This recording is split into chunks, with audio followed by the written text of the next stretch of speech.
నమస్తే సార్. నమస్కారం అండి. సార్, ఈ కాలంలో మన వృత్తి ధర్మం ప్రతి ఒక్కరం కూడా ఎక్కువసేపు కూర్చోవడమో లేదా ఎక్కువసేపు నిల్చోవడమో ప్రాబ్లమ్స్‌తో బాధపడుతూ ఉన్నాం. Cervical and hip. ఎందుకంటే ప్రతి ఒక్కరు ఇప్పుడు టీచర్స్‌ని చూసుకున్నా, ప్రొఫెషనల్స్‌ని చూసుకున్నా, ఇప్పుడు మాలాంటి వాళ్ళు చూసుకున్నా గంటలు గంటలు ఒకే చోట కూర్చోవడం వల్ల కూడా ప్రాబ్లమ్స్ వస్తున్నాయి. అవునండి.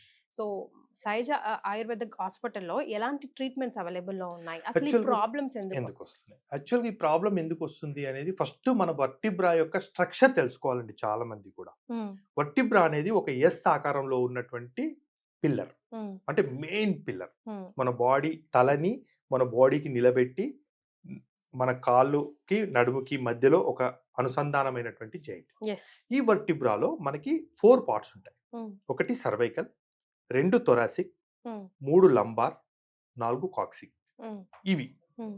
ఎప్పుడైతే sacrum, last sacrum bone. Sacrum bone అనేది మన హిప్ జాయింట్‌కి అతికించుకోవాలి. ఆ! సర్వైకల్ రీజియన్‌లో C1 నుంచి C7 వరకు వర్టిబ్రాస్ ఉంటాయి. హ్మ్. థొరాసిక్ రీజియన్‌లో T1 నుంచి T12 వరకు వర్టిబ్రాస్ ఉంటాయి. లంబార్ రీజియన్‌లో L1 నుంచి S1 వరకు వర్టిబ్రాస్ ఉంటాయి. సాక్రమ్‌లో 5 బోన్స్ ఉంటాయి.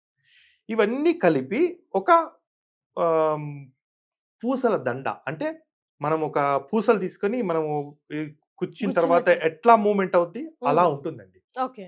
హ్మ్. ఆ మధ్యలో నుంచి ఉన్నటువంటి దారం భాగం ఏదో మన బ్రెయిన్ నుంచి వచ్చినటువంటి మెయిన్ నరం. ఈ నరువుతోనే అంటే మెయిన్ ఈ కార్డ్‌కి హ్మ్. సర్వైకల్ రీజియన్‌లో 2 నర్వ్స్ హ్యాండ్స్‌కి వచ్చేస్తాయి. హ్మ్. లంబార్ రీజియన్‌లో 2 నర్వ్స్ లెగ్స్‌కి వచ్చేస్తాయి. హ్మ్. అందుకే ఈ మెయిన్ అనేది ఈ నర్వ్ అనేది చాలా ఇంపార్టెంట్. హ్మ్. అయితే మనం పడుకునే పొజిషన్ దిండు కొందరు చాలా పెద్దదేసుకొని పడుకుంటారు. అవును. కొందరు ఏం చేస్తారు కుర్చీలో కూర్చొని పడుకొని పోతారు. హ్మ్. కొందరు సోఫా హ్యాండ్ రెస్ట్ పైన తలబెట్టి పడుకుంటారు. హ్మ్. వీళ్ళలో ఏమవుద్ది అంటే సర్వైకల్ రీజియన్‌లో కంప్రెషన్ పెరిగిపోద్ది. అంటే అంటే ఈ అలైన్‌మెంట్ అనేది నేను ఇందాక చెప్పాను. ఒక పూసల దండ అదంతా వేరుగా ఉంటది కదా! హ్మ్. అలైన్‌మెంట్ దెబ్బతింటుంది. Okay. So which is the proper position? Proper position అంటే కరెక్ట్‌గా ఫ్లాట్. పడుకోవాలి. ఫ్లాట్‌గా పడుకోవాలా. అస్సలు హార్డ్ వంగేయకు. సర్ఫేస్ మీద పడుకోవాలా. ఓకే. ఏ పొజిషన్ అయినా సరే. బాడీ మనల్ని వర్టిబ్రా సెట్ చేసేసుకుంటది. హ్మ్. కానీ కొంచెం హార్డ్ ఉండాలా. బాగా మెత్తడ్ పొజిషన్ అనుకోండి. హ్మ్. బటక్స్ వెయిట్ ఎక్కువ ఉంటాయి కాబట్టి మనం నిద్రలో మరలినప్పుడు బటక్స్ తొందరగా హ్మ్. తీసుకోక నడుములో స్క్వీజ్ అవుతుంది. అందుకే ఆ బెడ్ పైన పడుకొని లేసిన తర్వాత ఉదయం బాగా బాడీ పెయిన్స్ ఉంటాయి. హ్మ్. గమనించండి. చాలా అవునండి. మంది గమనించుంటారు ఈ విషయం. రెస్ట్‌లెస్ అనిపిస్తది. రెస్ట్‌లెస్ అనిపిస్తది. బాడీ పెయిన్స్ ఉంటాయి. నడుములో హ్మ్. నొప్పి ఉంటది. హ్మ్. సో ఫ్లాట్ సర్ఫేసే కరెక్ట్ అంటారు. Flat and hard surface. Hard surface. Hard surface very important. తర్వాత ఓకే. తల కింద దిండు అనేది చిన్నగా వేసుకోవాలి. హ్మ్. వేసుకొని పడుకుంటే నార్మల్. ఓకే. చాలా మంది కుర్చీలో కూర్చొని పడుకుంటారు. పడుకున్న తర్వాత తల వెయిట్ ఎక్కువగా ఉంటది కాబట్టి పక్కకు బాగా ఒరిగిపోద్ది. మెడల లోపట సర్వైకల్ ప్రాబ్లమ్ వస్తది. హ్మ్. కొందరు ఏంది ఈ కరోనా వచ్చిన తర్వాత చాలా మంది బెడ్ మీద కూర్చొని వర్క్ చేయడం అలవాటైపోయింది చాలా మందికి. అవును. ఆ పొజిషన్ ఎట్లా ఉంటది ఒకసారి గమనించండి. కంప్లీట్‌గా ఒక యూ షేప్‌లో. యూ షేప్ కూడా కాదది. కొంచెం కరువు. హ్మ్. వెనక ఒరిగేసి ల్యాప్‌టాప్ కాళ్ళ పైన పెట్టేసుకొని పని చేస్తుంటారు. హ్మ్. వర్టిబ్రా చాలా కంప్రెస్ అయిపోద్ది. హ్మ్. అందుకే లంబార్ పెయిన్ స్టార్ట్ అయిపోద్ది. ఈ సర్వైకల్ పెయిన్ అవ్వనివ్వండి, లంబార్ పెయిన్ అవ్వండి మన పొజిషన్ సరిగ్గా లేకపోవడం వల్లనే హుహు. స్టార్ట్ అవుద్ది. ఓకే. ఈ ప్రతి పూస నేను ఇందాక చెప్పాను ప్రతి వర్టిబ్రాకి మధ్యలో ఒక డిస్క్ ఉంటది. హ్మ్.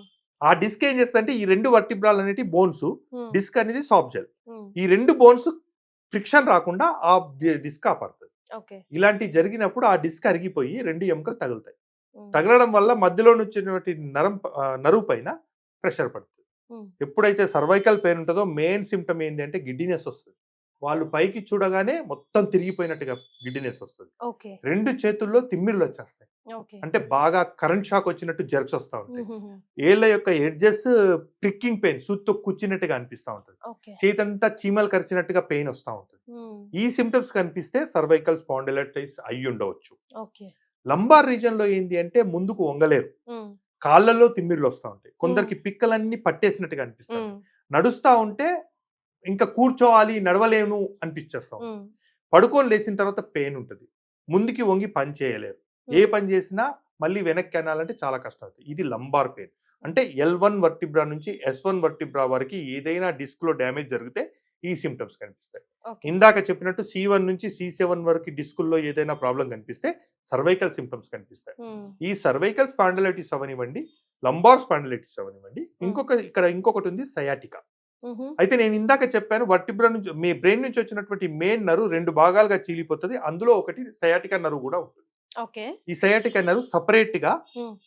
L3, L4, L5 నుంచి బయటకు వచ్చేస్తుంది. ఎప్పుడైతే దాని మీద ప్రెషర్ ఉంటుందో దానికి సపరేట్ సిమ్టమ్స్ ఉన్నాయి మళ్ళీ. కొంచెం దూరం నడిచిన తర్వాత ఇమ్మీడియట్ గా ఆగిపోద్దండి కాలు, ఇంకా నడవదు, ఒక అడుగు కూడా వేయలేని పరిస్థితి వచ్చేస్తుంది. కొద్ది ఒక 5 నిమిషాలు కూర్చుంటే మళ్ళీ ఫ్రీ అయిపోద్ది, మళ్ళీ నడవడానికి అనుకూలంగా. ఇలాంటి సిమ్టమ్ కనుక కనిపిస్తే అది సయాటికా. ఆ సయాటికా అనేది నడుం భాగం నుంచి కింది భాగం వరకు ఒక రబ్బర్ బ్యాండ్ పెట్టి గట్టిగా పట్టుకుంటే మనకి ఈ స్టిఫ్నెస్ ఎంత ఉంటుందో అట్లాంటి ఒక నరం మనకి లాగినట్టుగా మనకి కాళ్ళలో తెలిసిపోతుంటది. అది సయాటికా సిమ్టమ్. అట్లాంటి కనిపిస్తే అది సయాటికా. ఈ సయాటికా పెయిన్ కూడా మన ఆయుర్వేదంలో అద్భుతమైన మెడిసిన్స్ ఉన్నాయి. చాలా మంది వ్యాలెట్ జోబులో పెట్టుకుని కూర్చుంటారు. ఆ వ్యాలెట్ కంప్లీట్ గా కరెక్ట్ గా సయాటికా నర్వ్ ప్రెస్ చేస్తా ఉంటారు. చాలా మందికి ఈ సిమ్టమ్ కనిపిస్తుంది వ్యాలెట్ పెట్టుకునే వాళ్ళు. కాబట్టి అది కూడా కొంచెం తీసేసుకొని వాడుకోవడం అట్లా.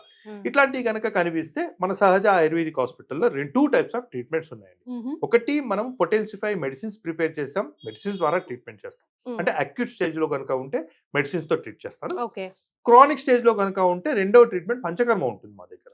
ఇవే ఆయిల్స్ తో మనము టెక్నీషియన్ ద్వారా పంచకర్మ చేయిస్తాం. పంచకర్మ అంటే కంప్లీట్ ఏ నర్వ్ అయితే కంప్రెస్ అయిందో ఆ నర్వ్ని రిలీవ్ చేయడానికి సర్వైకల్లో అయితే గ్రీవవస్తి చికిత్సలు, నడుముల్లో అయితే కటివస్తి చికిత్సలు ఇవి చేయిస్తాం. వీటిలో ఏంది అంటే ఆ భాగంలో ఒక పిండితో కట్టి దానిలో ఆయిల్ పోస్తారు. ఇది రోజు 1 అవర్ ట్రీట్మెంట్ ఉంటుంది. ఈ ట్రీట్మెంట్ కనుక చేస్తే త్వరగా ఆ నర్వ్ రిలీజ్ అయ్యి డిస్క్ స్ట్రెంగ్త్నెస్ అయ్యి ఆ ప్రాబ్లం సాల్వ్ అవుతుంది. సో రోజుకి 1 అవర్ ఎన్ని రోజులు? యాక్చువల్గా అయితే మేము 14 డేస్ చెప్తామండి. క్రానిక్ ఉంటే 21 డేస్. ఇట్లా మామూలుగా అక్యూట్ ప్రాబ్లం అయితే మనకి ఒక సిట్టింగ్ 2 సిట్టింగ్లు తగ్గిపోద్ది. క్రానిక్ చాలా కొంతమందికి 10 ఏళ్ల నుంచి ప్రాబ్లం ఉందనుకోండి, వాళ్ళు ఎవ్రీ 6th మంత్ ఒకసారి ఒక 3 సెట్స్ అట్లా 4 సెట్స్ అట్లా చేసుకుంటే సరిపోతుంది ప్రాబ్లం అని. దీంతో పాటు మనం మెడిసిన్స్ కూడా ఇస్తాము, ఎందుకంటే మళ్ళీ ప్రాబ్లం రాకుండా లూబ్రికేషన్ పెరిగేలాగా చేస్తాం. రైట్. సో జనరల్ గా మీ దగ్గరికి వచ్చే పేషెంట్స్ ఏజ్ పేషెంట్స్ ఎక్కువగా చూస్తారు? లేదండి, ఇప్పుడు చాలా చిన్న పేషెంట్స్ చూస్తున్నాం. చిన్న వాళ్ళు మోకాల నొప్పులతో కానీ, నడుము నొప్పితో కానీ, మెడ నొప్పితో కానీ, అంతా సాఫ్ట్వేర్ వాళ్ళైతే చాలా మంది ఇదే ప్రాబ్లమ్స్ తో సఫర్ అవుతున్నారు. ఎందుకంటే వాళ్ళ యొక్క సీటింగ్ పొజిషన్, కూర్చునే పొజిషన్ సరిగ్గా లేదు. అంటే వాళ్ళు మేనేజ్ చేయట్లేదు. 8 గంటలు 9 గంటలు ఒకే పొజిషన్ లో కూర్చోలేరు కదా. వాళ్ళు ఇంట్లో ఉన్నారనుకోండి, బెడ్ పైన పడుకొని వర్క్ చేయడము, వంగి కూర్చొని అంటే సీట్ కరెక్ట్ లేకుండా కానీ వర్క్ చేయడం, అట్లా చేయడం వల్ల చాలా ప్రాబ్లమ్స్ ఇది సాఫ్ట్వేర్ వాళ్ళు చాలా కనిపిస్తున్నాయి. వాళ్ళు కూడా ఈ పంచకర్మ ట్రీట్మెంట్ ద్వారా అద్భుతమైన రిజల్ట్స్ సాధించవచ్చు మనం. రైట్. Thank you so much. నమస్కారం.